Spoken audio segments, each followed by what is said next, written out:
Good evening to all of you. CUT की आज की जो क्लास है उसमें हम प्रोसेस शेड्यूलिंग को कंटिन्यू करेंगे। ठीक है, कल हमने शेड्यूलिंग एल्गोरिथम्स में शुरू कर दी थी और एफसीएफएस डिस्कस कर लिया था और एसजेएफ भी एक हमने डिस्कस किया था, नॉन प्रीएम्प्टिव वाला। ठीक है, तो ये सारी चीजें हम ऑलरेडी डिस्कस कर चुके थे। एक बार यहीं से शॉर्ट एक रिव्यू कर लेते हैं। आपसे जो क्वेश्चंस में पूछते हैं वो क्या पूछते हैं? टीएटी पूछते हैं, है ना। रिस्पॉन्स टाइम भी पूछते हैं। रिस्पॉन्स टाइम में मैंने आपको बताया था कि जब सीपीयू उसको फर्स्ट टाइम मिला उसमें से क्या माइनस कर दो, अराइवल टाइम, यानी रेडी क्यू में कब था और उसको रिस्पॉन्स कब मिला, यानी रनिंग क्यू में कब आया पहली बार। ठीक है, तो ये पूछ लेते हैं। ये नॉन प्रिएम्प्टिव के केस में कभी नहीं पूछते हैं, प्रिएम्प्टिव के केस में ही पूछते हैं, क्योंकि अगर नॉन प्रिएम्प्टिव के केस में पूछेंगे ना तो जो आपका वेटिंग टाइम आता है वही लगभग वही आ जाता है ना, इसलिए वो नहीं पूछते हैं आपसे।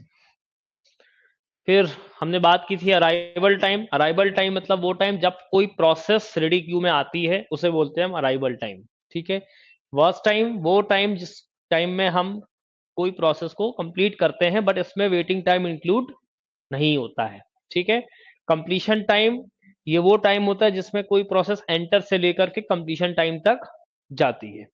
ठीक है, इसमें वेटिंग टाइम कम होता है। टर्न अराउंड टाइम हम कैसे निकालते हैं? जो कंप्लीट हुआ हुआ टाइम होता है उसमें से हम क्या माइनस कर देते हैं? Arrival time. तो हमारा क्या निकल आता है? Turn around time. और वेटिंग टाइम वो टाइम होता है जिसमें से हम टर्न अराउंड टाइम में से क्या माइनस कर देते हैं? वर्स्ट टाइम माइनस कर देते हैं। तो ये बेसिकली आपसे ये दो फॉर्मूले आपको याद रखना है, इन्हीं पर बेस्ड क्वेश्चंस पूछ लिए जाते हैं। अब बात करेंगे, ये तो सारी चीजें मैं बता ही चुका हूं। और शेड्यूलिंग एल्गोरिथम में मैंने आपसे एफसीएफएस डिस्कस ऑलरेडी कर लिया था। एफसीएफएस मैंने बताया था आपको कि आपको अराइवल टाइम दिया होगा, हो सकता है नहीं भी दिया हो। अगर ये नहीं भी दिया है तो भी आप कर सकते हो। ठीक है, ध्यान रखना है। मतलब अगर आपको नहीं भी दिया है, एक बार यहीं से अपन शुरू करते हैं। आपको अराइवल टाइम नहीं भी दिया है तो आप नहीं दिया है या जीरो दिया है, इसका मतलब सारे प्रोसेसेस हमारे अराइव्ड हो गए, है ना। और ये आपको मोड मिलेगा, मोड आपको मिलेगा नॉन प्रिएम्प्टिव का। मोड कौन सा होगा? Non pre-emptive. नॉन प्रिएम्प्टिव का मतलब कि इसमें जो प्रोसेस का जितना एग्जीक्यूशन टाइम है या वर्स्ट टाइम है उतना पूरा एग्जीक्यूट कर दो। ठीक, मान लेते हैं कि ये हमारे पास में क्यू है और P1 हमारा जो है, क्योंकि जीरो पे अभी अराइव्ड हुआ है, मान लेते हैं अभी सारे अराइवल टाइम हमको 0 0 0 ही है, मतलब कोई दिया ही नहीं है। नहीं दिया है तो भी जीरो है और अगर दिया है 0 0 तो भी कोई दिक्कत नहीं। तो मतलब हमारे रेडी क्यू में तीनों प्रोसेसेस आ गए, पर यहां पर हम जो पहले आएगा उसको पहले एग्जीक्यूट कर देंगे। तो P1 पहले आ गया, P1 को हमने 7 यूनिट तक, 0 से 7 यूनिट तक चला दिया।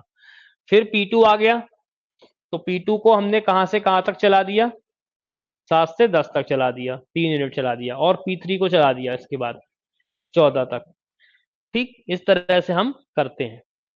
क्लियर? ये हमने आपको बताया था एफसीएफएस में नॉन प्रिएम्प्टिव मोड, इसमें प्रिएम्प्टिव नहीं होता है। ठीक, नेक्स्ट था शॉर्टेस्ट जॉब फर्स्ट। इसमें नॉन प्रिएम्प्टिव और प्रिएम्प्टिव दोनों होता है। नॉन प्रिएम्प्टिव का केस भी अभी हम देख लेंगे और प्रिएम्प्टिव केस जो इसका एसजेएफ का होता है वो उसको बोलते हैं SRTF, shortest remaining time first, जो कि एसजेएफ का ही प्रिएम्प्टिव वर्जन होता है। ठीक है, तो अभी हम आगे देख लेंगे इसको। इसमें भी हमने क्वेश्चन, अभी हमने जो कल आपको क्वेश्चन बताया था ना, इसमें एक वेरिएशन डाल दिया था हमने, क्योंकि अभी इस वाले क्वेश्चन के लिए सॉल्व नहीं किया था। ठीक है, इसमें हमने क्या बताया था आपको? 0 0 पे बताया था, क्योंकि जब आपको कोई भी अराइवल टाइम गिवन नहीं है तो हम ये मानते हुए चलेंगे कि ये जीरो पे ही सारी प्रोसेस आ गई है। बट अगर अराइवल टाइम गिवन है तो हमें जब कोई प्रोसेस एग्जीक्यूट करने के बाद अगर अराइवल पे नहीं हुई है तो उस टाइम पे हम आइडियल रखते हैं बेसिकली। ठीक है, नहीं तो कैलकुलेशन आपका हो जाएगा गड़बड़, है ना। तो इसमें अगर हम ध्यान दें तो इसमें क्या होगा, पहले हमें चेक करना है, तो अराइवल अगर है ही नहीं, जीरो है, तो हमारे सारे प्रोसेसेस रेडी क्यू में आ गए। और पहले कौन सा प्रोसेस हम एग्जीक्यूट करेंगे इन तीनों में से जिसका वर्स्ट टाइम सबसे कम होगा। तो P2 वाली जो प्रोसेस है, उस प्रोसेस को हम जीरो से कितने तक चला देंगे, 3 तक चला देंगे।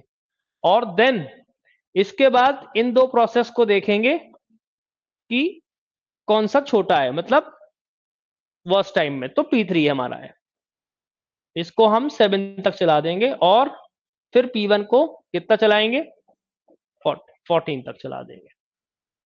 ठीक, ये था हमारा जब अराइवल टाइम जीरो है, ये अराइवल टाइम गिवन नहीं है।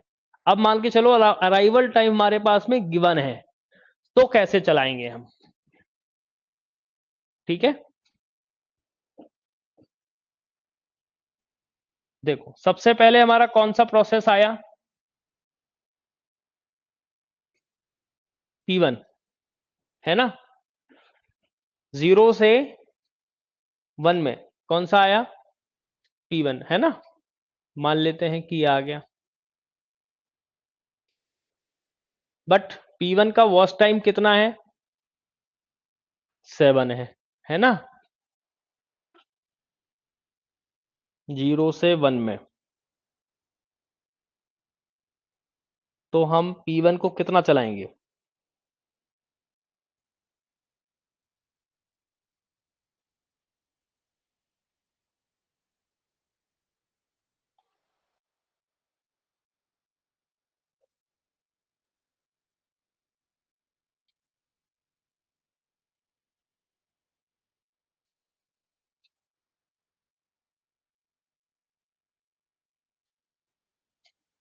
इसमें अराइवल टाइम जीरो है, 734।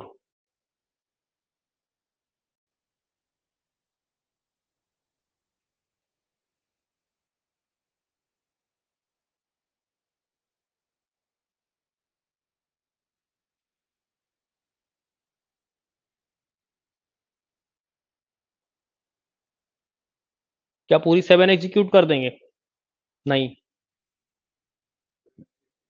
हम्म, हाँ, ये क्योंकि एग्जाम्पल थोड़ा सा फर्स्ट कम फर्स्ट सर्व पे, ये तो जीरो से शुरू तो हम जीरो से ही करेंगे, अगर जीरो पे कोई प्रोसेस अराइव्ड नहीं हुई है तो आइडियल रहेगा ये।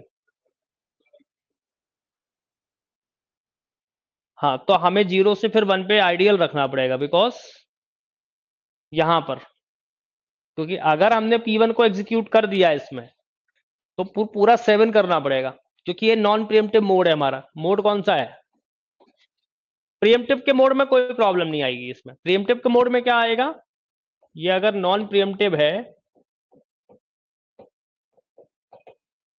तो हमें फिर इसमें क्या रखना पड़ेगा, आइडियल रखना पड़ेगा। और जैसे ही 1 पर हमारी कौन सी प्रोसेस आ गई, P2, P1 P2 में P2 प्रोसेस आ गई हमारी, तो P2 को हम पूरा एग्जीक्यूट कर देंगे।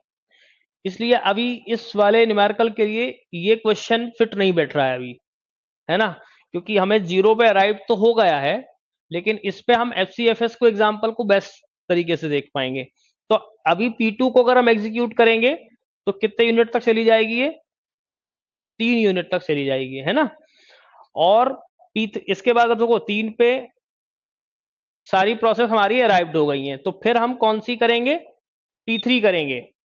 और P3 को कितना कर देंगे, 7 तक, है ना। और फिर P1 करेंगे तो ये कितना आ जाएगा, 14 आएगा। मुझे लगता है अभी पहले भी शायद वही आ रहा था, है ना। तो इस वाले एग्जाम्पल में हम SRTF को देखेंगे तो ज्यादा बेटर होगा। इसको हम SRTF में बताएंगे आपको, है ना, क्योंकि ये एग्जाम्पल थोड़ा हमने गलत ले लिया है।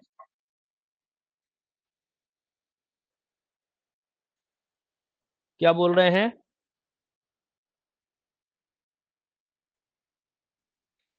बिल्कुल चलेगा, लेकिन जीरो पे अराइव्ड हो गया है ना, फिर तो वो FCFS का एग्जाम्पल हो गया। ठीक है, फिर वो FCFS का एग्जाम्पल हो गया। अगर हम जीरो पे चला देंगे ना, तो फिर वो FCFS भी होगा, फिर उसका SRTF बेस्ट ऑप्शन होगा।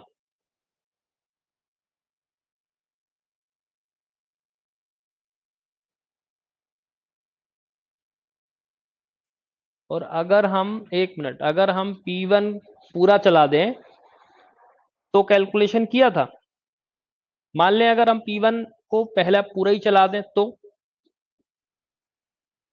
0 से 7 तक चला दें, तो फिर हमें क्या करना पड़ेगा कि 7 तक में कौन से प्रोसेस आएंगे, तो फिर P2 और फिर P3 ऐसे चलाएंगे, है ना। तो ये तो वही हो गया ना, FCFS ही हो गया। तो इसका तो कोई मतलब नहीं है ना इस एग्जाम्पल पे, ये वाला एग्जाम, इस वाले क्वेश्चन में, मतलब एल्गोरिथम में ये वाला क्वेश्चन थोड़ा फिट नहीं बैठ रहा है अभी, है ना। तो अपन को इसमें मैं आपको SRTF में बताऊंगा, है ना। ये इस पे बैठ ही नहीं रहा, क्योंकि उसके हिसाब से तो फिर वो FCFS ही चलेगा, ऑब्वियसली बात है। और 0 से 1 में आप आइडियल रख नहीं सकते, बिकॉज प्रोसेस ऑलरेडी आ चुकी है ना। चलो, तो अभी कोई दिक्कत नहीं है, प्रायोरिटी शेड्यूलिंग को समझते हैं पहले। Priority scheduling is non pre-emptive algorithm and one of the most common, इसमें भी दोनों होती हैं, प्रीएम्प्टिव और नॉन प्रीएम्प्टिव, हम दोनों कर सकते हैं, ठीक है। Each process is assigned a priority, process with highest priority is the executed first and so on. मतलब ये डिपेंड करता है कि आपको क्वेश्चन में क्या दे रहा है, कि lesser number of priority high priority और higher number of number is higher priority, depend करेगा, है ना। Process with the same priority, अगर सेम प्रायोरिटी है तो वो फर्स्ट जो काम आई है उसी को हम प्रायोरिटी देंगे, ठीक है। अब देखो, इसको हम क्वेश्चन से समझे तो ज्यादा बेटर है, ये मैंने जो क्वेश्चन ले रखा है इससे अपन करेंगे, और इसको हम मोड में रख लेते हैं प्रीएम्प्टिव।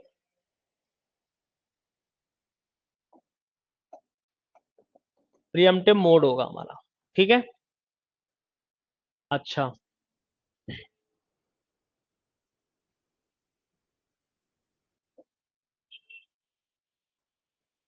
देखो, जीरो टाइम पे कौन सा प्रोसेस आ गया हमारा, बोलो, P1, है ना। अब बात ये आएगी कि देखो, इसका वर्स्ट टाइम कितना है, 5 है। अभी हायर नंबर ऑफ प्रायोरिटी का मतलब जिसकी प्रायोरिटी 40 है वो फर्स्ट एग्जीक्यूट होगी, है ना। 30 है वो सेकंड, मतलब इस तरीके से प्रायोरिटी है ना। तो अब 0 से P1 पे, 0 से 1 तक, 0 पे कौन सी प्रोसेस अराइव्ड हो गई हमारी, P1। अभी तक कोई और प्रोसेस नहीं हुई है, ठीक है। तो इसको कैसे एग्जीक्यूट करेंगे फिर, इसको हमें पूरा एग्जीक्यूट तो करना नहीं है, क्योंकि ये मोड है प्रीएम्प्टिव। प्रीएम्प्टिव का मतलब ये है कि आपको ये देखनी है कि उससे हायर प्रायोरिटी वाला कोई प्रोसेस तो नहीं है अराइवल टाइम पे, है ना। तो अभी तो कोई नहीं है, तो इसको हमें 1 यूनिट तक चलाना पड़ेगा। 0 से 1 में हमने चला दिया P1 को, है ना। तो अब एक चीज और देखनी पड़ेगी हमें, यहां पर एक रेडी क्यू भी रेडी रखना पड़ेगा। क्यों रखना पड़ेगा, नहीं तो गड़बड़ हो जाएगा, है ना। मान लेते हैं ये P1 आ गया हमारा, अब क्या P1 हमारा एग्जीक्यूट हो गया, नहीं हो गया, तो क्या करना पड़ेगा, देखो ये 1 माइनस कर दिया तो कितना बचा, 4 बचा, ठीक है। अब 0 से 1 में दो प्रोसेस हमारे आ गए, देखो P1 अभी हमारा रेडी कंप्लीट नहीं हुआ था, है ना। तो अब इसको क्या करेंगे, हम प्रीएम्प्ट करेंगे, और प्रीएम्प्ट करेंगे तो ये फिर से हमारा रेडी क्यू से रेडी क्यू में चला जाएगा, है ना। तो अब देखो, इसके बाद 0 से 1 में P2 भी आ गया हमारा, बोलो, P2 भी आ गया, है ना। अब देखो, P1 और P2 में से हायर नंबर ऑफ प्रायोरिटी किसकी है, P2 की है, तो हम P2 को चला देंगे। लेकिन P2 को जब चलाओगे तो कितने यूनिट तक चलाओगे, क्यों चलाओगे, क्योंकि अगर उसके आगे आने वाला प्रोसेस छोटा, मतलब हायर प्रायोरिटी का होगा, तो वो मिस हो जाएगा, है ना। तो हमने इसको भी 1 तक चला दिया, तो ये भी कितना बचेगा, 3 बचेगा। अब देखना है कि अगला प्रोसेस, देखो अराइवल टाइम 2 पे, यानी कि 2 पे कोई प्रोसेस और अराइव्ड हुई, तो देखो यहां पर हमारा P1, P2 और P3, ये 3 प्रोसेसेस आ गए। अब तीनों प्रोसेस में सबसे बड़ा प्रोसेस कौन सा है, ये वाला है।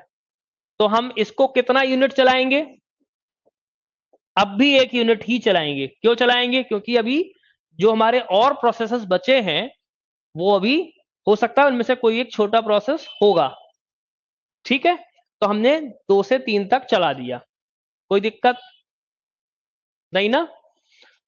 अब देखो कि 2 से 3 तक हमने चला दिया, अब ये कितना बचेगा, 1 बचेगा। ठीक, फिर हमको क्या करना पड़ेगा, फिर चेक करना पड़ेगा। अब देखो 3 पे कोई भी प्रोसेस नई अराइव्ड नहीं हुई है, इसका मतलब हमें इन तीनों को ही फिर से चेक करना पड़ेगा, हायर नंबर हायर प्रायोरिटी कौन सी होगी, फिर से ही हमारा P3 चल जाएगा। तो फिर से हमने P3 को चला दिया 4 तक। ठीक, अब क्या करना होगा, जैसे ही हमारा 4 आया तो 4 पे हमारी कौन सी प्रोसेस अराइव्ड हो गई, P4। P4 प्रोसेस अराइव्ड हो गई, तो अब क्या करना पड़ेगा हमें, P4 को एग्जीक्यूट करना पड़ेगा। क्यों, क्योंकि हायर प्रायोरिटी है इसकी। और कितना एग्जीक्यूट करेंगे, 1। अब कितना बचा ये, 0। तो हमारा एक्चुअल में P4 क्या हो गया, टर्मिनेट हो गया।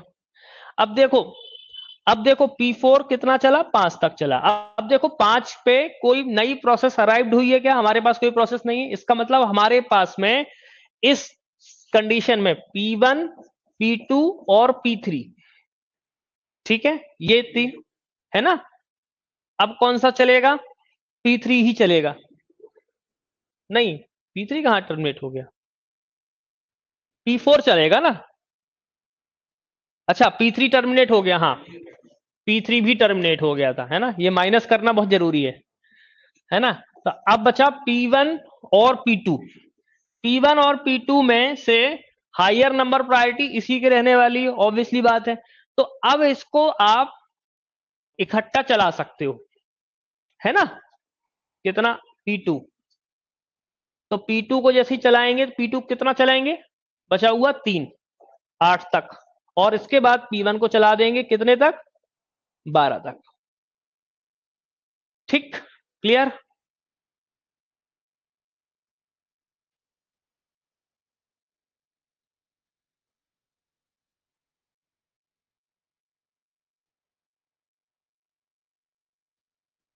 ठीक, क्लियर। अब देखो, अब इसके बेसिस पर ही हमको क्या निकालना है,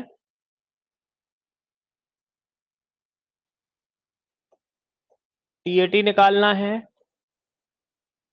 वेटिंग टाइम निकालना है, और कंप्लीशन टाइम भी देख लें पहले। यहां पर कंप्लीशन, चलो ठीक है कोई बात नहीं, पहले कंप्लीशन टाइम लिख लेंगे।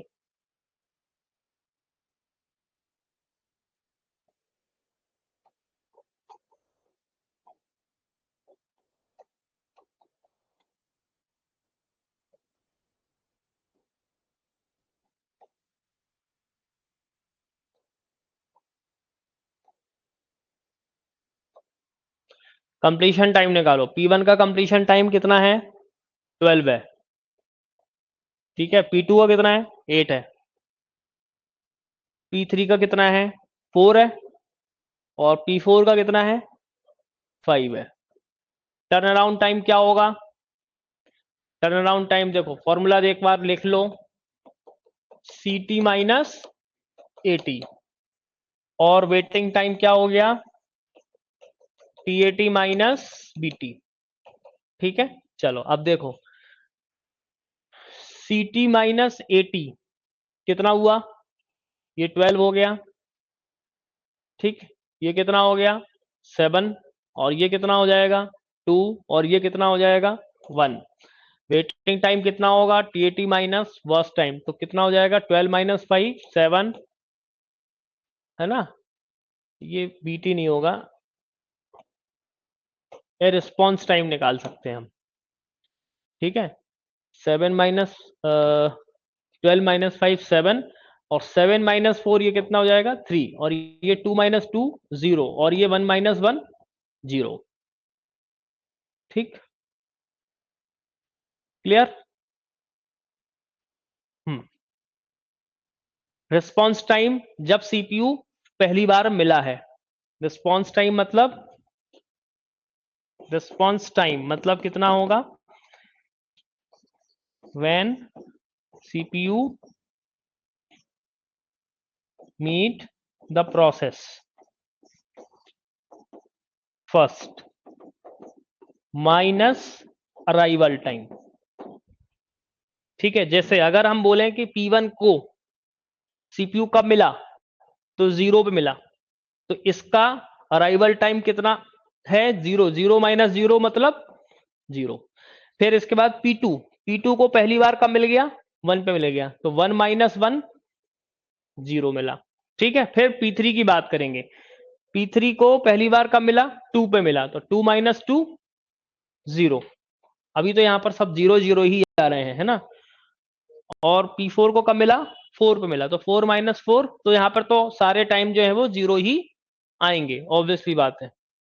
अगर ये अराइवल टाइम अलग अलग होते तो दिक्कत हो सकती थी, तो फिर कुछ आता मतलब, है ना।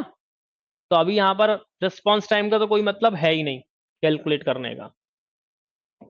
अब इसमें अगर हम आपसे एवरेज वेटिंग टाइम पूछ लिया जाए तो कितना आएगा, 7 + 3 10/4, यानी कितना आ गया, 2.5।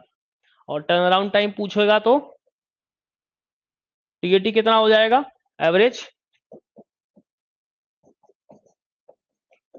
एवरेज टीएटी कितना हो जाएगा, 12 + 7 19 21 22/4, यानी 5.4 समथिंग। ठीक, क्लियर,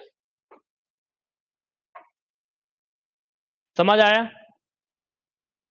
इसमें किसी को कोई डाउट तो बता दें एक बार।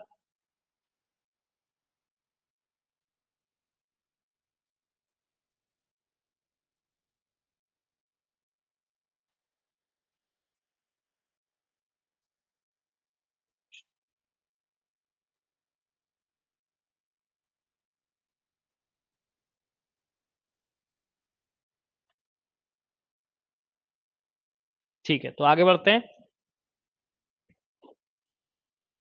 अब जानेंगे शॉर्टेस्ट रिमेनिंग टाइम। देखो ये हमारा एसजेएफ का ही है ना। तो एसजेएफ का हमारा क्या है ये, देखो ये एग्जांपल भी एसजेएफ का ही उठाया था मैंने, है ना। मतलब एसआरटीएफ का ये प्रिमिटिव वर्जन है। ठीक है, शॉर्टेस्ट रिमेनिंग टाइम।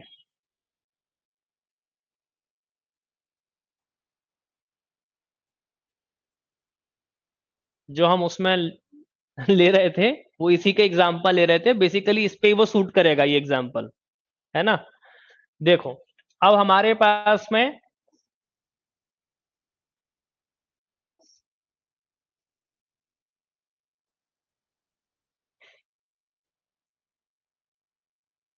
एसआरटीएफ है, मोड इसमें होगा हमारा प्रिएम्प्टिव, है ना, प्रिएम्प्टिव वर्जन होगा ये, है ना। ठीक, अब देखो प्रिएम्प्टिव वर्जन जब हमारा आएगा तो जीरो पे कौन कौन सी प्रोसेस हमारी अराइव्ड हो गई, P1 प्रोसेस अराइव्ड हुई। तो हमने क्या किया, पहले P1 को 0 से 1 तक चलाया, और इसके बाद देखो अगर हमारा यहाँ पर सारे प्रोसेस अराइव्ड हो चुके होते तो हम वर्स्ट टाइम देखते, बट यहाँ पर क्या हुआ, 0 से 1 पर हमें पहले चलाना ही पड़ेगा, क्योंकि उसके बाद कोई भी प्रोसेस है ही नहीं उस टाइम पे। बट हम 1 यूनिट तक इसलिए चलाएंगे क्योंकि हमें नहीं मालूम कि वर्स्ट टाइम किसका आगे वाली प्रोसेस का कम है ना, क्योंकि इसका तो वर्स्ट टाइम 7 है, पर आगे अगर कोई प्रोसेस उस टाइम पे अराइव्ड हो जाती है तो उसका वर्स्ट टाइम ऑब्वियसली कम होगा, है ना।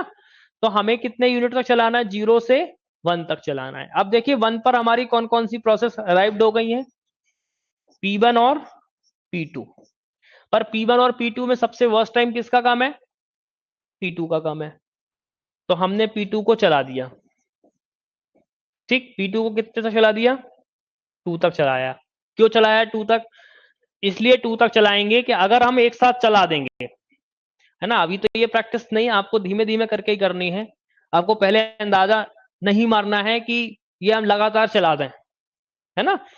तो आप तो एक एक यूनिट ही चलाओ जिससे गलती ना हो, है ना, क्योंकि एक यूनिट चलाने में कोई दिक्कत नहीं आने वाली। अब देखो 2 पे कोई प्रोसेस अराइव्ड हुई है क्या, नहीं हुई है। अब 2 पे जब कोई प्रोसेस अराइव नहीं हुई है तो इन दोनों प्रोसेस में से इन दोनों प्रोसेस में से इन दोनों प्रोसेस में से किसका वर्स्ट टाइम सबसे कम है? P2 का। तो अब यहां पे मैं माइनस भी करते चलो, ये कितना चला था 6 हो गया और ये कितना चला 2। तो इन दोनों में से अभी जब तक कि अराइव्ड नहीं हुई है कोई नई प्रोसेस तब तक वर्स्ट टाइम किसका कम होने वाला है? इसी का ही कम होने वाला है। तो हम फिर से P2 को चला देंगे, ठीक है, 3 यूनिट तक। और तीसरे देखो अराइवल टाइम 3 पर कोई प्रोसेस अराइव्ड हुई हो गई ना P3। तो हमें क्या करना पड़ेगा? अब ये चेक करना पड़ेगा, देखो ये हमने 1 कर दिया, 2 से 3 पर हमारी P3। अब देखो इस जगह पर P1 P2 और P3 अराइवल टाइम 3 तक P1 P2 P3 सारे प्रोसेस हमारे अराइव्ड हो चुके हैं। जब सारे प्रोसेस हमारे अराइव्ड हो चुके हैं इस तब हम क्या चेक करेंगे? वर्स्ट टाइम किसका कम है? तो देखो 6 1 4 में वर्स्ट टाइम किसका कम है? P2 का। तो वापस से P2 को ही कंटिन्यू करेंगे हम। P2 को ही कंटिन्यू किया हमने कब तक? 4 तक। तो P2 हमारा कितना हो गया? 0। और ये क्या हो गया? टर्मिनेट हो गया। हो गया। अब देखिए हमारे पास में अगला अगला क्या रहेगा हमारे पास में? P3 और P1। अब P3 और P1 में से वर्स्ट टाइम सबसे कम किसका रहने वाला है? P3 का ही रहने वाला है। तो अब आप चाहो तो लगातार चला सकते हो और नहीं तो क्या कर सकते हो? लगातार भी चला सकते हो। तो 4 टू कितना चला दें हम? 8 तक P3 को चला दें और फिर P1 को चलाएं। देखो मैंने यहां पर एक एक यूनिट चलाया हुआ है, इसलिए चलाया हुआ एक एक यूनिट क्यों चलाया है? क्योंकि आप पहली प्रैक्टिस में एक एक यूनिट ही चलाएं जिससे कि कोई गलती ना हो, ठीक है। लेकिन अगर आपने प्रैक्टिस कर ली है तो आप डायरेक्टली चला सकते हो। इसके बाद में 6 जोड़ दो तो कितना हो जाएगा? 14, ठीक है। ये है एसजेएफ का प्रीएम्प्टिव वर्जन, ठीक है। इसलिए यहां पर हम 0 से 1 में पूरा नहीं चला सकते। अगर आपने 0 से 1 में पूरा चला दिया नॉन प्रीएम्प्टिव में तो फिर तो वो एफसीएफएस का एग्जाम्पल बन रहा है। इसके लिए अभी हम जो दूसरा एग्जाम्पल है वो मैं आपको देख के बताता हूं कि कौन सा एग्जाम्पल हम एसजेएफ में लें जिससे आप समझ पाए, ठीक है ना। अब इसमें अगर आपको turn around time, waiting time, सारी चीजें आप ऑलरेडी कैलकुलेट कर सकते हो, ठीक है ना। अब बात करेंगे राउंड रॉबिन शेड्यूलिंग की। एक बार इसको पढ़िए जरा, मैं वो एग्जांपल निकाल लूं। मुझे लगता है इसमें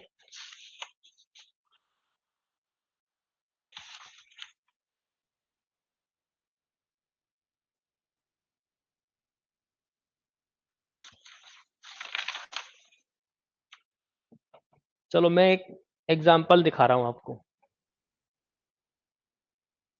अभी इसको जो है मैं करता हूं इरेज, ठीक है। और इस एग्जांपल को मैं रिप्लेस मारता हूं। मैं एक बना रहा हूं एग्जांपल, मेरे पास है एक एग्जांपल, उसको करते हैं।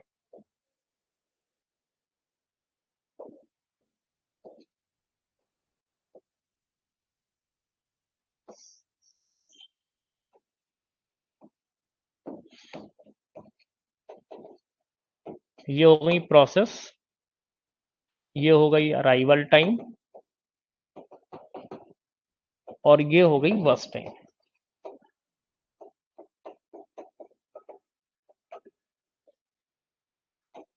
ठीक है।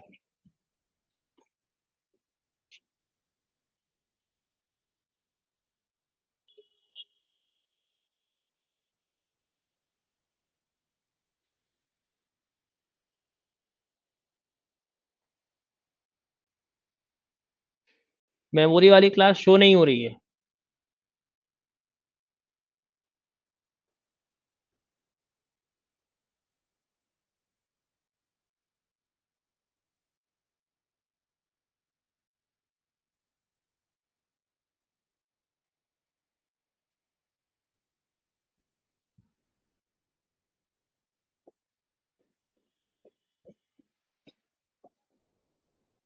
P3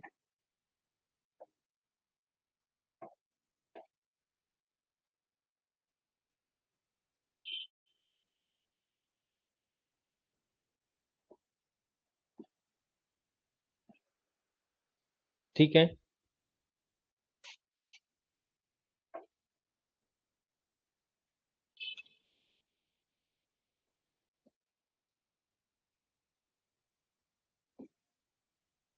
ठीक।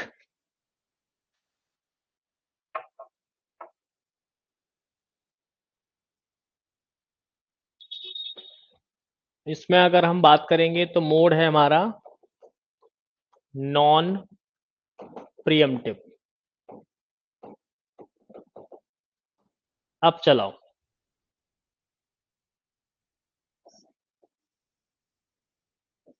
देखो भाई, P0 प्रोसेस, ये 4 प्रोसेसेस हमारे पास में, जीरो टाइम पे कौन सी प्रोसेस अराइव्ड हो गई? P0। ठीक है, कोई दिक्कत नहीं है। अब देखो यहां पर वर्स्ट टाइम, पहले तो हम अराइवल टाइम देख लिया, इसके बाद में हम क्या देखेंगे? Worst time. तो वर्स्ट टाइम सबसे कम किसका है? ऑब्वियसली बात है P0 का ही है। तो हम P0 को पूरा एग्जीक्यूट कर दें, कहां तक? 3 तक। 3 तक एग्जीक्यूट कर दिया। अब देखो 3 तक जब हमने एग्जीक्यूट किया तो P1 P2 P3 ये तीनों प्रोसेस अराइव्ड हो गई। जब ये तीनों प्रोसेस आ गई तो अब इसमें से सबसे लोएस्ट किसका है वर्स्ट टाइम? P1 का। तो हम P1 को एग्जीक्यूट कर देंगे। कहां तक एग्जीक्यूट करेंगे?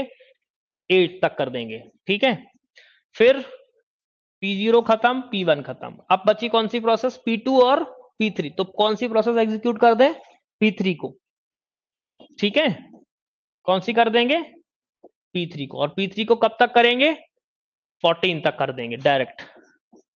और फिर देन हम कौन सी करेंगे? P2 को। कितने यूनिट तक? तो ये कितना हो जाएगा? 22।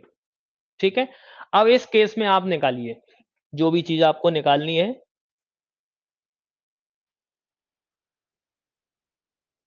क्या निकालना है?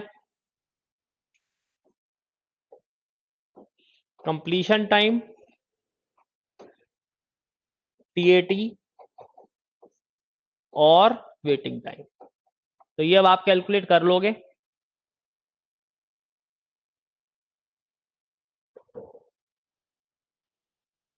हाँ, ये हम एसजेएफ का बता रहे हैं, ये एसजेएफ का ही एग्जाम्पल है। वो एक्चुअल में एसआरटीएफ वाला एग्जाम्पल था। ठीक है, ये हमारे पास में नॉन प्रीएम्प्टिव का है, एसजेएफ का।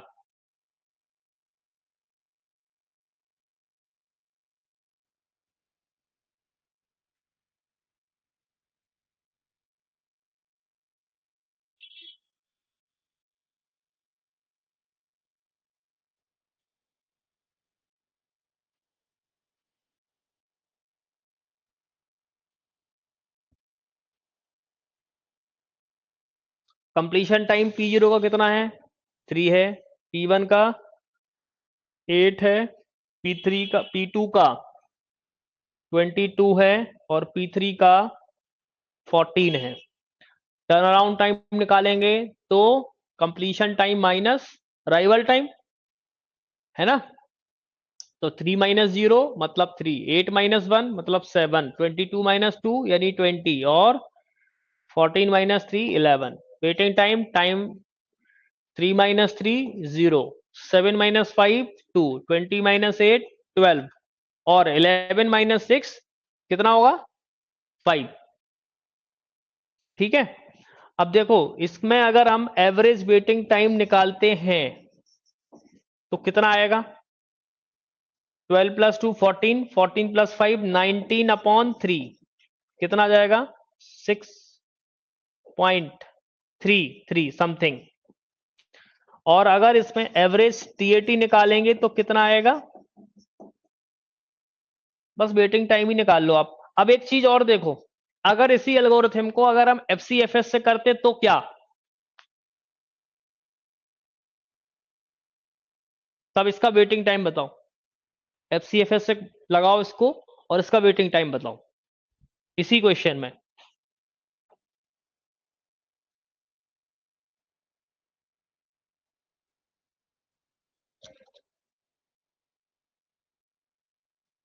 अच्छा सॉरी, 19/4 होगा। यस, बिल्कुल ठीक।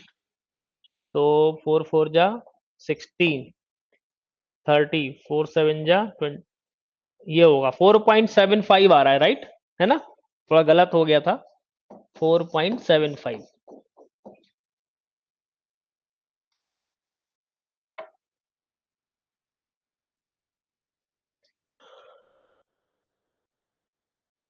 इसको एफसीएफएस से और करो। अगर एफसीएफएस से किया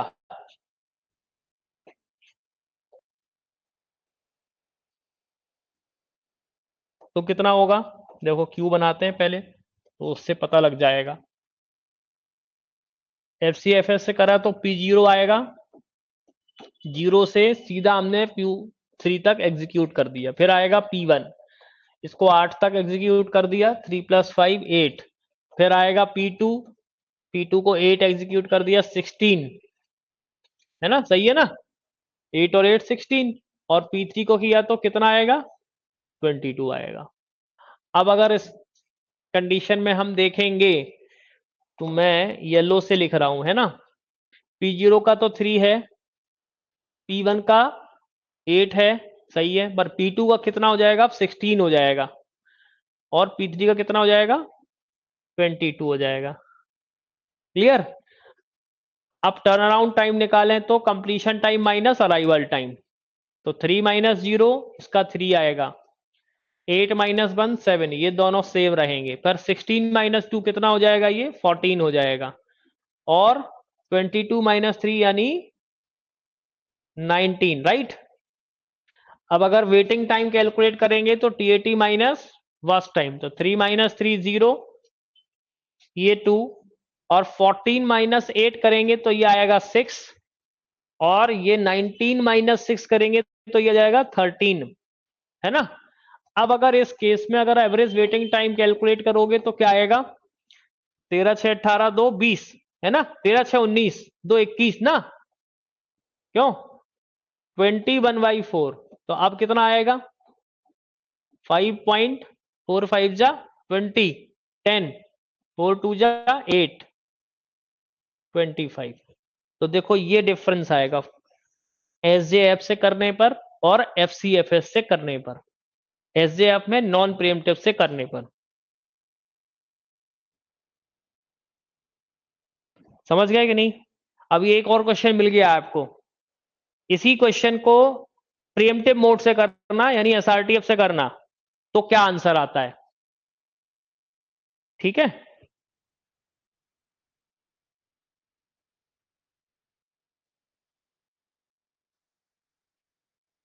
ठीक है, अब अभी समझ में आ गया एसजेएफ का।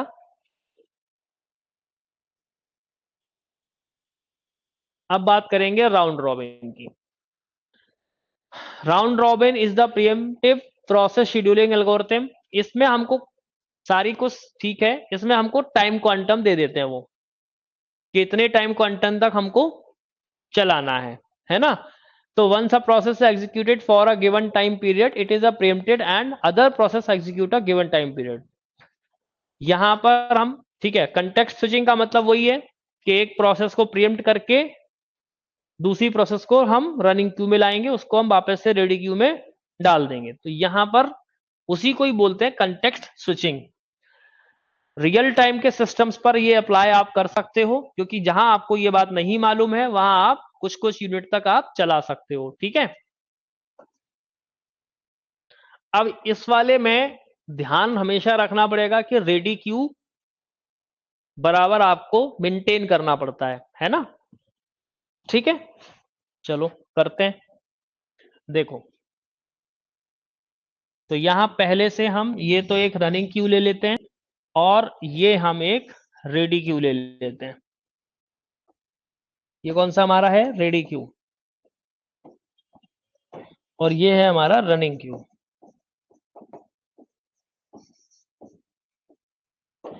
ठीक। सबसे पहले हम रेडी क्यू देखें तो रेडी क्यू में 0 टाइम पे कौन सी प्रोसेस आ गई हमारी, T1 आ गई, ठीक है। अच्छा यहां पर टाइम क्वांटम 2 मिली सेकेंड यूनिट हमको दी गई है, TQ हमें क्या दिया गया है, 2ms। मोड कौन सा हो गया हमारा, प्रिएम्प्टिव। तो हम P1 को 0 टाइम पे अराइव कर देंगे और कितने यूनिट तक चलाएंगे? 2 यूनिट तक चला देंगे। ठीक है, इसमें कोई दिक्कत नहीं। तो हम इससे इसको माइनस भी कर देंगे, ये कितना बचेगा? 5 बचेगा। अब देखो 2 पे कौन कौन सी प्रोसेस आ गई, तो P1 आ गई और P2 आ गई। ठीक है, अब देखो P1 को हमने यहां चला जरूर दिया है, लेकिन P1 क्या पूरा टर्मिनेट हो गया? नहीं हुआ। तो वापस से P1 को हम प्रीएम्प्ट करके कहां रख देंगे? रेडी क्यू में। तो हमने फिर से P1 को रख दिया। बात समझ में आ गई कि नहीं आ गई? अब क्या करना है, हमें P2 प्रोसेस को चलाना है। जब हम P2 प्रोसेस को चलाएंगे तो P2 प्रोसेस को कितने टाइम क्वांटम तक चलाएंगे? 2 क्वांटम तक चलाएंगे। तो ये कितना हो जाएगा? 4। अब देखो यहां पर 1 बचेगा, क्योंकि अभी तक पूरा कंप्लीट नहीं हुआ है। तो अब हम क्या करेंगे, P2 को प्रीएम्प्ट करना पड़ेगा हमें, और किस में रखना पड़ेगा? रेडी क्यू में रखना पड़ेगा। रेडी क्यू जरूर मेंटेन करना पड़ेगा, क्योंकि अगर आपने रेडी क्यू नहीं रखा तो आपका गड़बड़ हो जाएगा, है ना? तो हम यहां पर रख लेते हैं P2। ठीक, और देखो P4 नंबर पर कोई नई प्रोसेस आई है क्या? तो P3 आ गई हमारी, है ना? तो अब P3 भी हमारा रेडी क्यू में आ गया है। क्लियर? तो अब देखो P2 के बाद में फिर किसको हमने प्रीएम्प्ट किया था? P2 चला दिया था हमने, है ना? अब किसको चला रहे हैं हम? फिर से P1 को चलाएंगे। ठीक है, P1 को चलाया तो फिर P1 कितना चलाएंगे? 2 यूनिट तक। कितना चलाएंगे? 2 यूनिट तक। ठीक, कोई दिक्कत नहीं। हम क्या करते हैं, रेडी क्यू में रखते चलते हैं। नहीं नहीं, देखो जैसे समझो ये P1 है ना? P1 को आपने रखा, 1 मिनट रुको, अपन देख लेते हैं गलत तो नहीं बना है, वो एक बार चेक कर लेते हैं। P1 को अपन ने अराइव कराया, 2 तक चला दिया। 2 पे हमारी P1 और P2 दोनों आ गई। हमने P2 को चला दिया 4 पर। ठीक है, P3 3 पर आ गई थी, हाँ। तो पहले हम P3 को, ये P3 आ जाएगा, फिर आएगा P2, है ना? हाँ, फिर आएगा हमारा P3। तो हमने 1 मिनट, P1 चला दिया, P2 चला दिया, फिर अब हम P1 चलाएंगे। गलत है क्या? हाँ, अरे रुक जाओ, एक बार दोबारा से करते हैं, नहीं तो गलत ही हो जाएगा वो। रुको,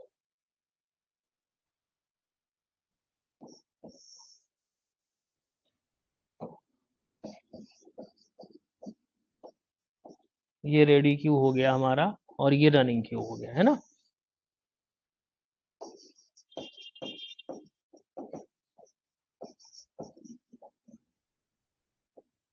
देखो पहले हमारा 0 पे कौन सी प्रोसेस अराइव्ड हुई? P1 अराइव्ड हो गई, है ना? हमने इसको लिख दिया। और P1 को हम 0 से कब तक चलाएंगे? 2 तक चलाएंगे।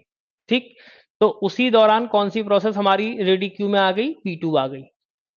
ठीक, अब हमारा P1 कंप्लीट पूरी तरह से नहीं हुआ है, ठीक है ना? P1 हमारा पूरी तरह से कंप्लीट नहीं हुआ है, तो हमने P1 को प्रीएम्प्ट भी करना है।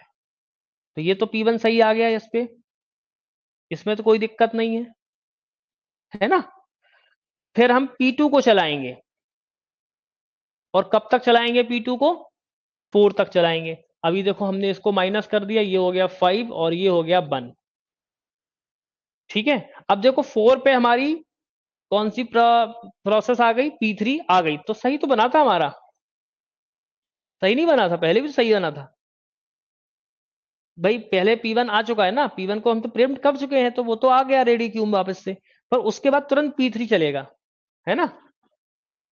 फिर हमने P1 को चलाया। P1 को कितने तक चलाएंगे? 6 तक चलाएंगे। तो ये कितना बचेगा? 3 बचेगा। अब देखो ये खत्म हो गया, ये भी खत्म हो गया। अब बचा हुआ हमारा, देखो 1 मिनट, फिर गलत हुआ है कुछ। P2 को हमें प्रिम्प्ट भी तो करना पड़ेगा, तो P2 हमारा वापस यहां चला जाएगा, है ना? हाँ, ये गलती हो रही थी। ठीक, फिर हमने क्या चलाया? P3 चलाया। अच्छा, अभी फिर से P1 आएगा यहाँ पर। क्योंकि हमने P2 को प्रीएम्प्ट किया, P1 को फिर प्रीएम्प्ट किया, है ना। सही चला है, अब बिल्कुल सही है। इसके बाद में अब हम फिर से P3 को चलाएंगे। जब हम P3 को चलाएंगे तो ये कितने यूनिट चलेगा, 2 यूनिट, यानी कितने तक आएगा, 8 तक। अब ये कंप्लीट नहीं हुई है तो हमें वापस से फिर P3 को प्रीएम्प्ट करना पड़ेगा, जो इसमें आगे आ जाएगा, है ना। P3 खत्म यहां से, अब आएगा P2। अब देखो P2 का क्वांटम है भले ही 2, लेकिन हमें ये 1 तक हम चला सकते हैं, नहीं तो फिर गड़बड़ हो जाएगा। फिर अगर 2 क्वांटम तक चलाओगे ना तो ये किस में हो जाएगा, आइडियल स्टेट में चला जाएगा। बट हमें इस स्टेट हमें आइडियल नहीं रखना होता है ना। तो हम P2 को 1 यूनिट तक चला देंगे। कितने यूनिट तक चला देंगे, 1 यूनिट तक चला देंगे, और ये हो जाएगा 0, जो कि हमारी हो गई टर्मिनेट। P2 खत्म। अब देखो फिर अगला कौन सा है हमारा, P1। तो हम P1 को कितना चलाएंगे, 2 यूनिट चलाएंगे। तो कितना बचा, 1 बचा। तो वापस से P1 को प्रीएम्प्ट करना पड़ेगा, और फिर हम P3 को चलाएंगे। P3 कितना है हमारा, P3 कितना है, 2 यूनिट। तो हमने 13 तक चला दिया, ये खत्म, ये भी 0 बचा। अब वापस से P1 को चलाएंगे, तो फिर P1 हमारा 1 यूनिट चलेगा। समझ गए। थोड़ा सा कॉम्प्लेक्स है, बस ये थोड़ा सा रेडी क्यू आपको ध्यान में रखना पड़ेगा। अगर रेडी क्यू में आपने जो प्रोसेसेस नंबर सीक्वेंस में नहीं डाले ना तो गड़बड़ हो जाएगा, है ना। इसलिए थोड़ा सा कॉम्प्लेक्स है, अगर आप प्रैक्टिस करोगे तो नहीं आएगी दिक्कत। दोनों क्यू साथ में लेके चलना पड़ेगा, जिसको प्रेम्प्ट करते जाओगे उसको उसके साथ में ऐड करते जाओगे, है ना। और अराइवल भी देखते हुए चलेंगे। चलो अब आप अगर ये सारी चीजें आ गई तो बाकी सारी चीजें ऑटोमेटिकली आ जाएंगी। अब तो हम इसको कर लेते हैं।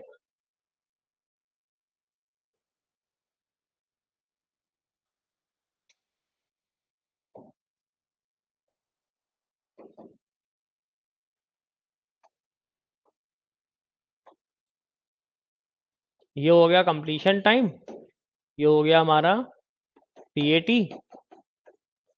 ये हो गया हमारा वेटिंग टाइम। बताओ कंप्लीशन टाइम क्या आएगा। P1 का कंप्लीशन टाइम कहां पर खत्म हो रहा है, 14 पे। P2 का कंप्लीशन टाइम कहां पे खत्म हो रहा है, 9 पे। और P3 का कहां पे खत्म हो रहा है, 13 पे। अब अगर हम टर्न अराउंड टाइम देखेंगे तो completion time minus arrival time, ये हो गया 14, ये हो गया 8, और ये हो गया 10। और वेटिंग टाइम देखोगे तो turn around time minus worst time, ये हो जाएगा 7, और ये हो जाएगा 5, और ये हो जाएगा 6। तो अगर हम इसका एवरेज वेटिंग टाइम कैलकुलेट करेंगे तो कितना आएगा, 7 5 12 6 18 3, है ना। तो कितना आ जाएगा, 6। ठीक, क्लियर, कोई डाउट तो नहीं इसमें। थोड़ा सा बस ध्यान से करना पड़ेगा, रेडी क्यू को मेंटेन करते हुए चलना पड़ेगा, है ना।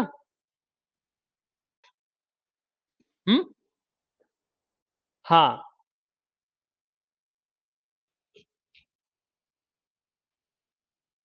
अगर टर्न अराउंड टाइम देखोगे तो कितना आ रहा है, 14 8 22 10 32, है ना।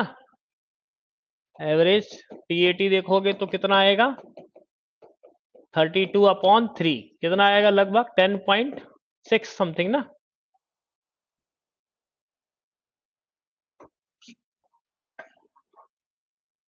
ठीक, कोई डाउट किसी को,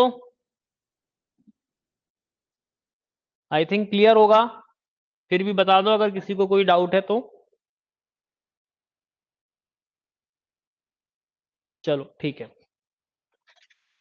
अब लास्ट है मल्टीपल लेवल क्यू शेड्यूलिंग। इसमें क्या होता है कि इंडिपेंडेंट शेड्यूलिंग होती है, कई सारे क्यू हम एक साथ मैनेज करते हैं, उसमें प्रायोरिटी होती है, प्रायोरिटी के बेसिस पर ही हम इसको करते हैं। Multiple level queues are not an independent scheduling algorithm, they make use of the other existing algorithm to group and schedule the job with common characteristics. Like multiple level queues are the maintained for the processes with the common characteristics. Each queue have the its, देखो like इस तरह से होता है, जैसे system processes हो गई उसका एक क्यू बना दिया, इंटरैक्टिव प्रोसेस लाइक आईओ हो गई, आईओ डिवाइसेस हो गई, उसका एक अलग बना दिया, और कुछ बैच प्रोसेसेस हो गई, उसका क्यू होगा। बट सिस्टम डिवाइड करेगा, मतलब हाई प्रायोरिटी से लो प्रायोरिटी। किसकी प्रायोरिटी कैसी है, जिसकी प्रायोरिटी हाई होगी उसको अल्टरनेटिवली स्विच करता रहेगा, है ना। यही मतलब है। CPU bound jobs is scheduled in the queue and all IO bound jobs in another queue, so the process scheduler then alternatively selected job from each queue and assign them to CPU based on the algorithm assigned to the queue। मतलब कौन सी scheduling algorithm आपने लगाई हुई है, ये independent है नहीं है ना, डिपेंडेंट वाली नहीं, मतलब डिपेंडेंट है एक के ऊपर दूसरी, दूसरी के ऊपर तीसरी, इसलिए मल्टीपल लेवल क्यू बोलते हैं इसको। ठीक,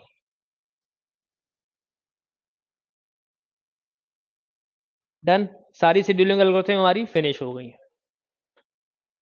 अब हम क्वेश्चंस पे बात करेंगे। अब आपको क्वेश्चन देखना है, क्वेश्चंस आपको अगर नोट करने हो तो आप नोट भी कर सकते हो, उसमें कोई दिक्कत की बात नहीं है।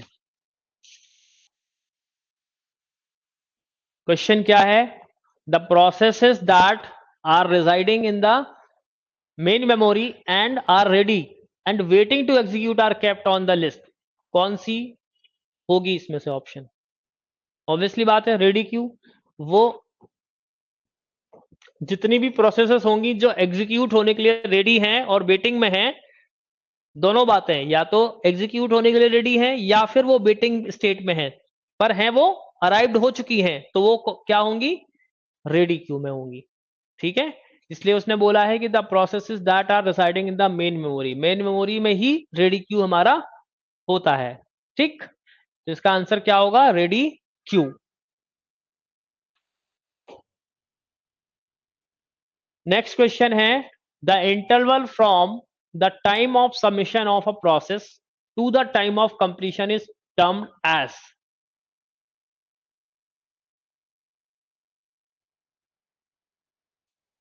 The interval from the time of submission of a process to the time, मतलब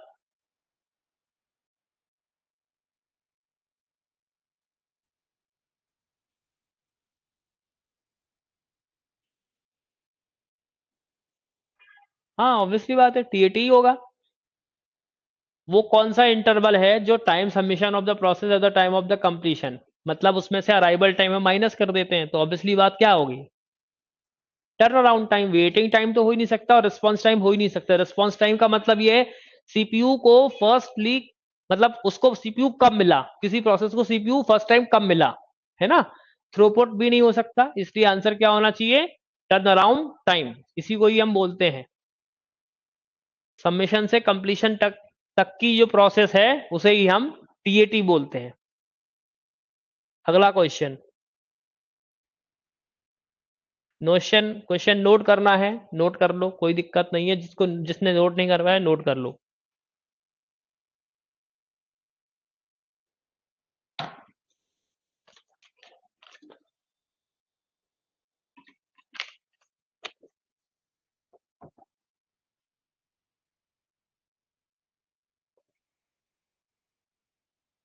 चलो अब देखो अगला क्वेश्चन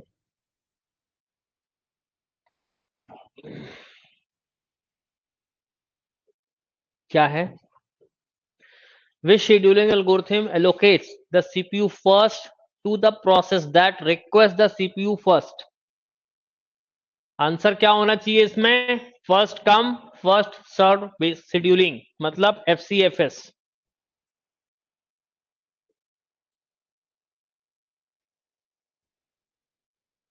कर देंगे, अब लास्ट में कर देंगे, ठीक है।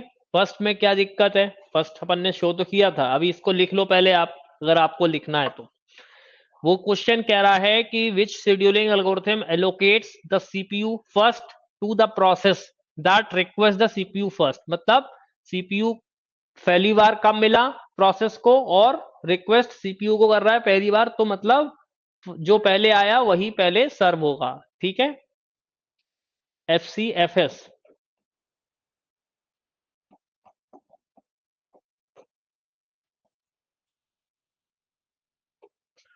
ये है क्वेश्चन पहला वाला, ये जल्दी देख लो एक बार और थोड़ी स्पीड बढ़ाओ।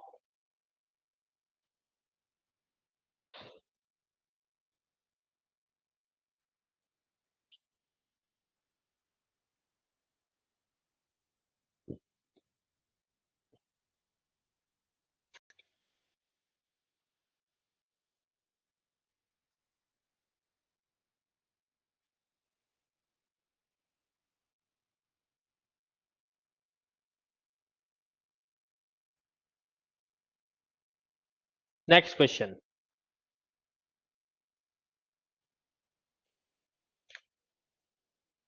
इन प्रायोरिटी शेड्यूलिंग एल्गोरिथम, ऑप्शन बताना है आपको। CPU is allocated to the process with highest priority, CPU is allocated to the process with lowest priority, equal priority processes can not be scheduled and none of the mention. Option क्या होना चाहिए? ए। Answer ये होगा कि priority scheduling का मतलब यही है कि हम हाई प्रायोरिटी का प्रोसेस ही पहले एग्जीक्यूट करेंगे, इसलिए सीपीयू उसी को अलोकेट किया जाएगा जिसकी हाईएस्ट प्रायोरिटी होगी। ठीक है, इक्वल प्रायोरिटी के process can not B schedule, ये गलत दिया गया है, शेड्यूल कर सकते हैं, कोई दिक्कत नहीं है ना। लिख लीजिए अगर जिनको लिखना है, जल्दी जल्दी थोड़ा सा स्पीड से।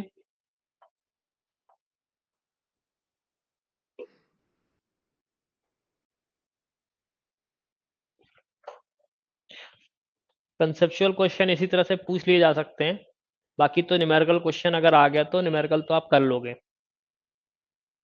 नेक्स्ट क्वेश्चन,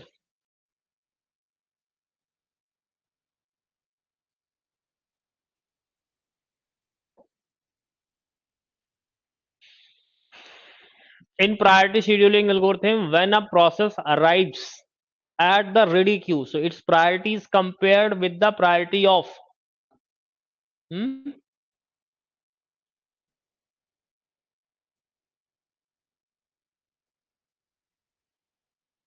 नहीं ना, आप कंपेयर पहले उससे करोगे जो रेडी क्यूज में आज के रनिंग में भी चल रहा है।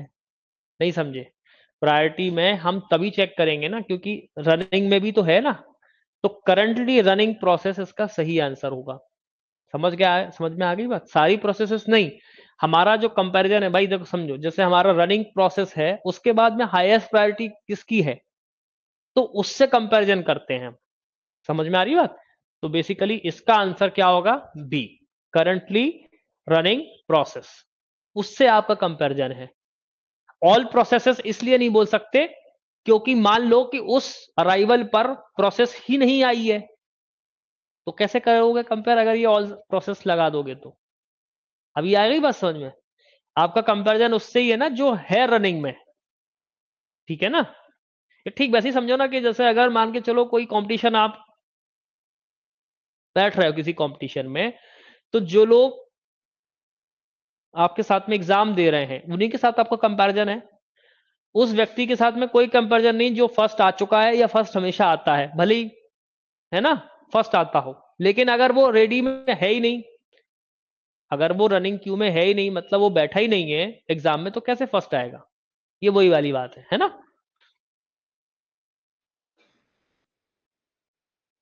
पेरेंट प्रोसेस नहीं है, बी। ठीक, next, which algorithm is defined in time quantum?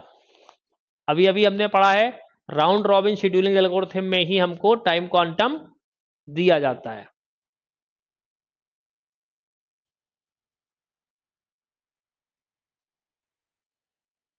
Note करना है तो आप नोट कर लें, अदरवाइज हम आगे बढ़ते हैं।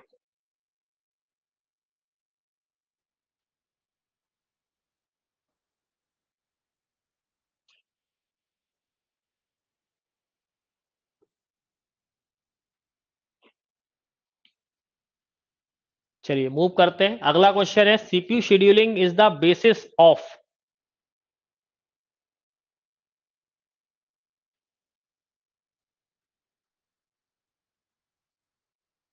नहीं, अगर रेडी क्यू में कोई प्रोसेस आई ही नहीं है तो प्रायोरिटी कैसे सेट करोगे?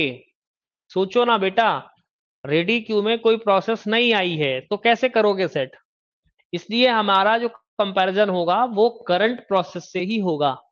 ठीक है, करंट प्रोसेस के बेसिस पर ही हम प्रायोरिटी चेक करेंगे।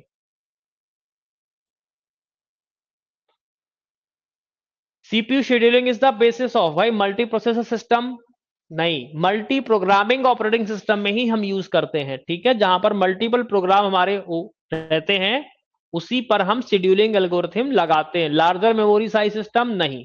इन सब पे हम अप्लाई नहीं करते हैं। मल्टी प्रोसेसर नहीं, मल्टी प्रोग्रामिंग।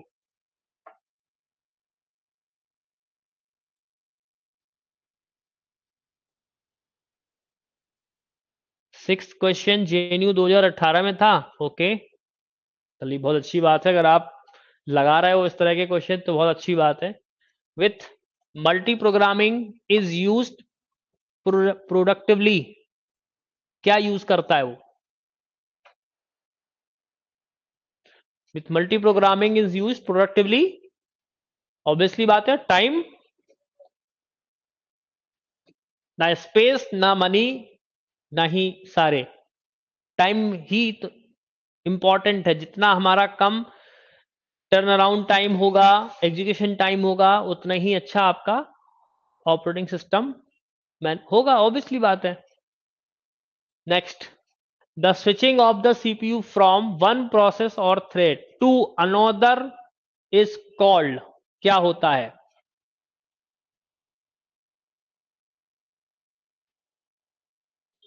कंटेक्स्ट स्विच भी होता है, टास्क स्विच भी बोल सकते हो, और प्रोसेस स्विच भी बोल सकते हो, इसलिए सारे ऑप्शन होंगे इसमें वेरीफाई, है ना। ध्यान रखना है कि कई बार जल्दबाजी में हम एक ही ऑप्शन पिक कर लेते हैं, क्योंकि तीनों एक ही बात है ना। प्रोसेस स्विच का मतलब प्रोसेस की स्विचिंग को ही हम कंटेक्स्ट स्विचिंग बोलते हैं, प्रोसेस बोल दें या टास्क बोल दें एक ही बात है ना। तो इसको हम ऑल ऑफ द मेंशन्ड, जो कि सारे होंगे, दिमाग में हमारे वही आता है, कंटेक्स्ट स्विच।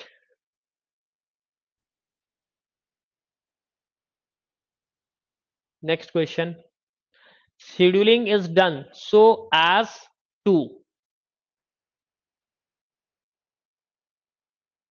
शेड्यूलिंग क्यों की जाती है? ऑब्वियसली बात है, सीपीयू की यूटिलाइजेशन के लिए, इंक्रीजिंग द सीपीयू यूटिलाइजेशन। ठीक है,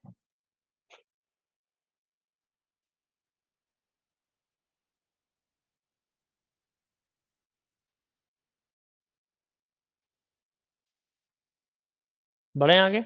अगला क्वेश्चन है, scheduling is done so as to,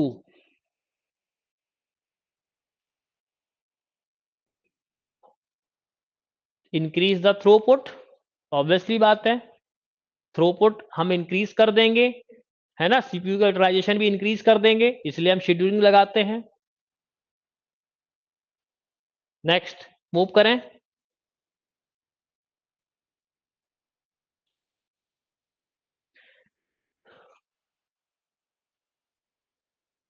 नहीं, अगर एग्जाम में आप एक ही सिलेक्ट करोगे मल्टीपल चॉइस क्वेश्चन में तो गलत माना जाएगा, अगर मल्टीपल आंसर्स हैं और पार्शियली आंसर के नंबर नहीं मिलते हैं। Scheduling is done so as decrease the turn around time, यहां पर इंक्रीज नहीं लगाना है, ध्यान रखना है, हर बार इंक्रीज इंक्रीज हो रहा था तो इंक्रीज लगा दें, गलत हो जाएगा, इसलिए क्या ध्यान रखना है, जितना कम से कम टर्न अराउंड टाइम होगा उतना ही हमारा अच्छा एल्गोरिथम माना जाता है ना। ठीक, नोट करना है तो नोट करना है, अगर हम अगला question, what is waiting time?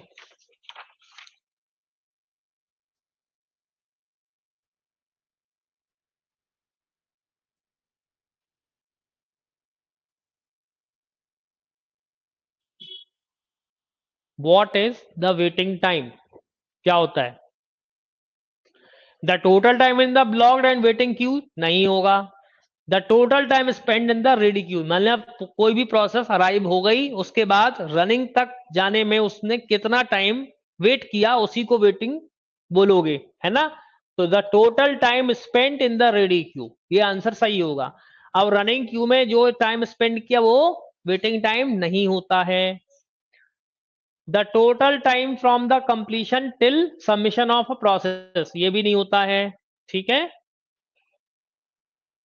इसको आप टीएटी बोलते हो बेसिकली, है ना, इसको आप बीटी बोलते हो। Next, round robin scheduling falls under,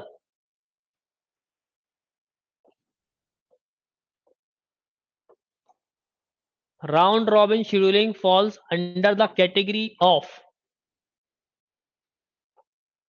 pre-emptive scheduling. ठीक, ये नॉन प्रीएम्प्टिव का केस नहीं होता है कभी भी। प्रायोरिटी आपका नॉन प्रीएम्प्टिव हो सकता है, प्रीएम्प्टिव हो सकता है, एसजे प्रीएम्प्टिव नॉन प्रीएम्प्टिव दोनों हो सकता है, एफसीएफएस नॉन प्रीएम्प्टिव का केस होता है। ठीक है, but round robin always pre-emptive case होता है, क्योंकि हमें इसमें टाइम क्वांटम पहले से दिया ही होगा। नेक्स्ट,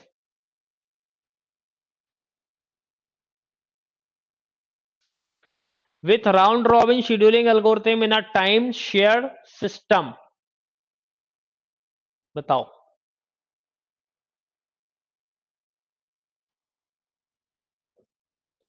क्या करता है ये। टाइम शेयर सिस्टम का मतलब कि रियल टाइम के एप्लीकेशन पे हम इसको कर सकते हैं। So using very large time slices convert it into the first come first serve scheduling algorithm. Obviously बात है, यही तो किया था अभी हमने। हमने क्या देखा था कि जो टाइम ड्यूरेशन है उसको क्या कर देता है, स्लाइस कर देता है, और इसके बाद में फर्स्ट कम फर्स्ट सर्व जो प्रोसेस पहले आती जा रही उसको चलाता जा रहा है। ठीक,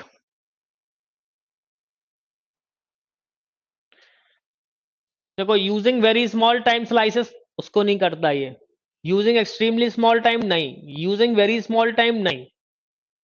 ठीक, इसको लिखना है तो लिख सकते हैं, क्वेश्चन थोड़ा सा बड़ा है पर है कुछ भी नहीं।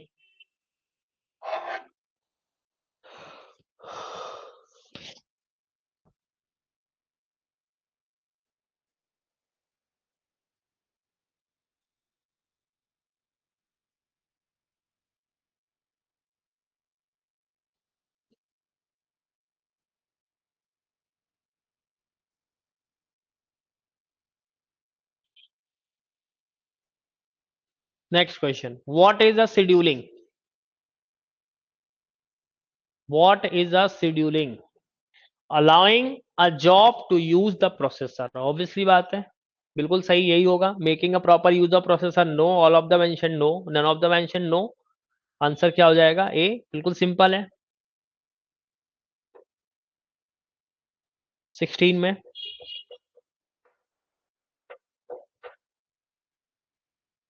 चलो 17, order of are processed in the sequence they arrived if rule sequences the job।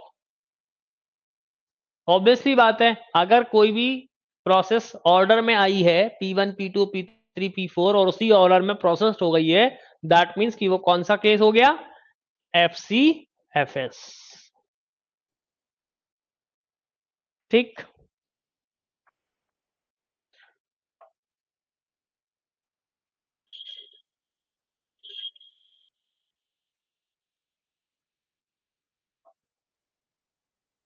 चलो नेक्स्ट क्वेश्चन। अभी देखो न्यूमेरिकल दिया है, क्वेश्चन क्या कह रहा है आपसे, consider the following set of processes then the length of the CPU burst time given in milliseconds. आपको क्या दिया गया है, वर्स्ट टाइम दिया गया है। ठीक है, अब कौन सी एल्गोरिथम लगाई जा रही, एज्यूमिंग द अब process being scheduled with the SJF scheduling algorithm. SJF लगा रहा है वो।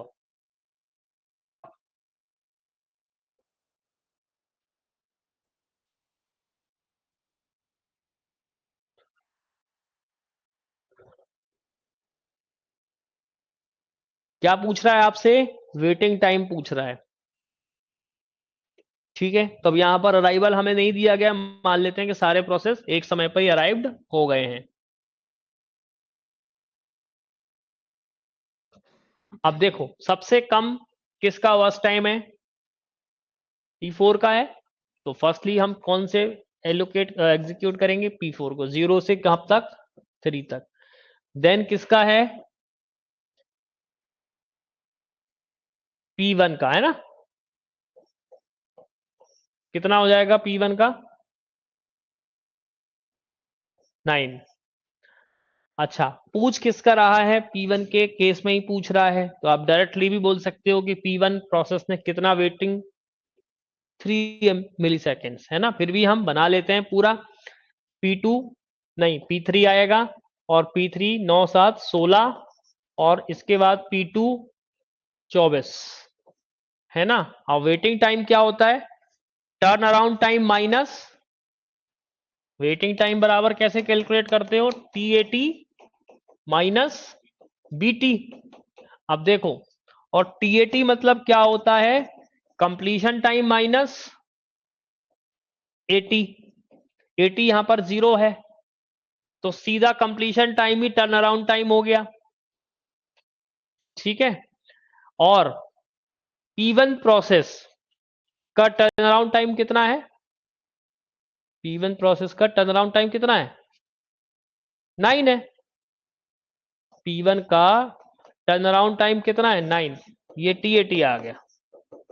अब वेटिंग टाइम कैसे निकालते हो आप, turn around time minus BT, तो 9 माइनस P1 का वर्स्ट टाइम कितना है, 6 है, तो कितना आ जाएगा, 3 ms मिली सेकेंड्स। ठीक, क्लियर। तो आंसर ए करेक्ट होगा। सी नहीं होगा भैया। अच्छा, सी पुराने वाले का दे रहे थे, किसी ने अभी तक सॉल्व भी नहीं किया है जी कि नहीं है।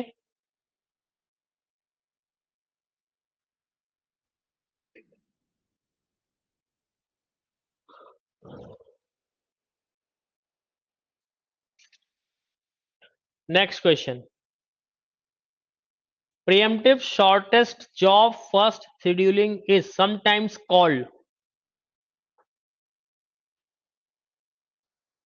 preemptive shortest job first scheduling is sometimes called, तो कौन सी होती है, फास्ट SJF नहीं, ये नहीं होता, EDF कुछ होता ही नहीं है, HRN कुछ नहीं होता, SRTN shortest remaining time next, SRTN बोल सकते हैं, SRTF बोल सकते हैं, जिसको आप बोलोगे शॉर्टेस्ट रिमेनिंग टाइम फर्स्ट। ठीक,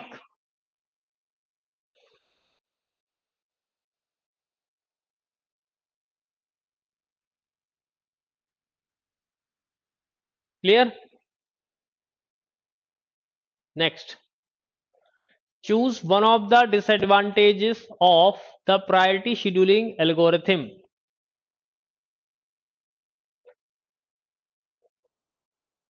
choose one of the disadvantages of the priority scheduling algorithm।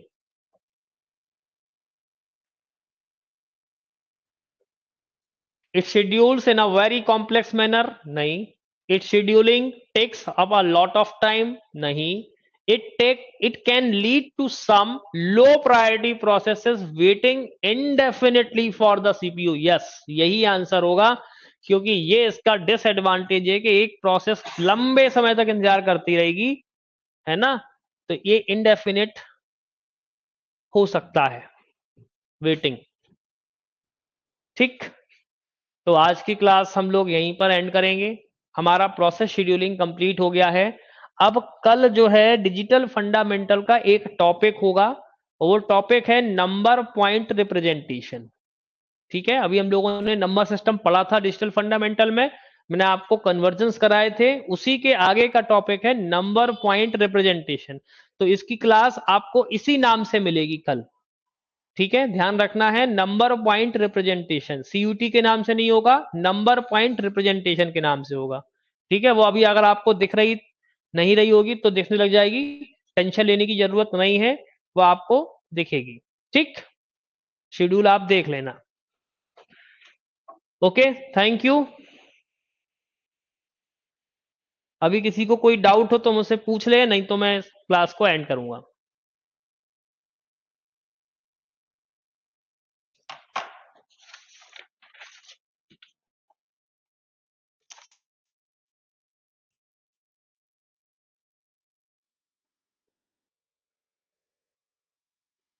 समझ आया आप लोगों को।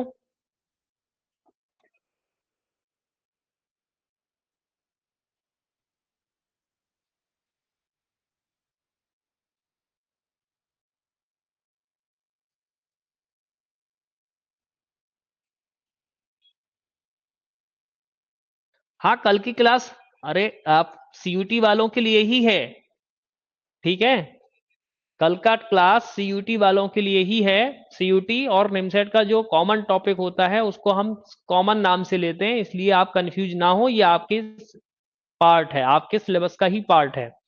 इसलिए मैंने आपको पहले से ही बता दिया है, क्योंकि वो सीयूटी के नाम से नहीं दिखेगा,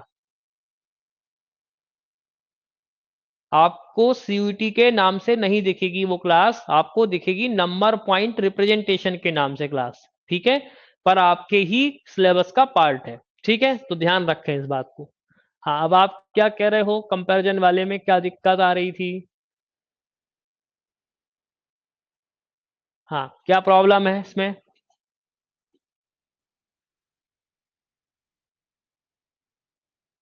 हाँ बिल्कुल, ये वही क्लास होगी, निमसेट फास्ट ट्रैक में हो या सीयूटी में, जो टॉपिक टॉपिक कॉमन होता है उसको हम नाम टॉपिक के नाम से ही लेते हैं। ठीक है, याद रखें अभी, इसलिए ये पूछना ही नहीं है, ये टॉपिक आपके भी काम का है, निमसेट की तैयारी कर रहे हैं उनके भी काम का है, सीयूटी की तैयारी कर रहे हैं उनके भी काम का है। विवेक, इसमें क्या प्रॉब्लम है?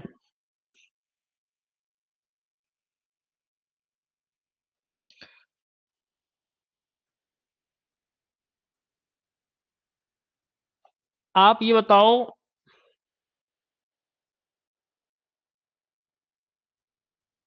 कौशल, आप मुझसे अलग से बात करना, मैं आपको अलग से गाइड करूंगा।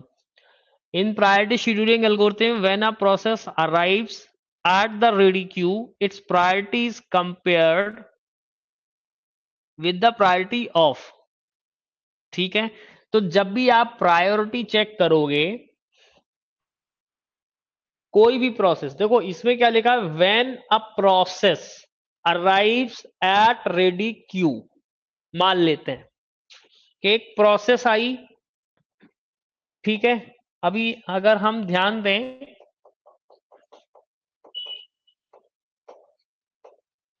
ये हमारे पास में प्रायोरिटी शेड्यूलिंग थी। अगर आप इस प्रोसेस में ध्यान दो कि जीरो टाइम पे कौन सी प्रोसेस आई है हमारी, P1। इस प्रोसेस P1 को जीरो टाइम पे हमने अराइव्ड कर दिया। ठीक, अब देखो, जीरो से हमने इसको कब तक चलाया, एक तक चलाया। ठीक है, कोई दिक्कत इसमें नहीं, जीरो से वन तक आई। अब देखो, जीरो पे सिर्फ कौन सी प्रोसेस आई थी, यही आई थी। जीरो टाइम पे कौन सी प्रोसेस रेडी क्यू में है, P1।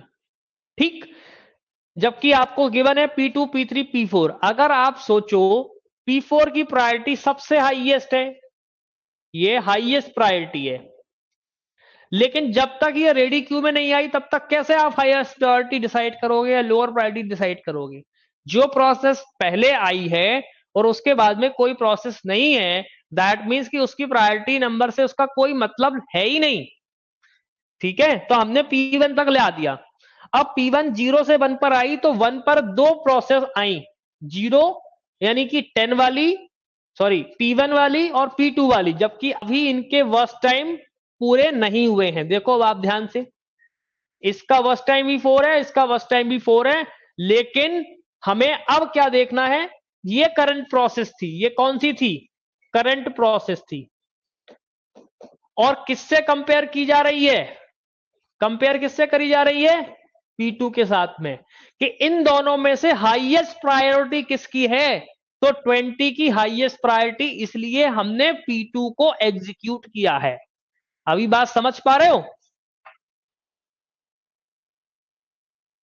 अभी बात समझ में आ रही है विवेक, जो मैं क्वेश्चन बोल रहा हूं कि कंपेयर किससे कर रहे हो आप, करंट वाली से।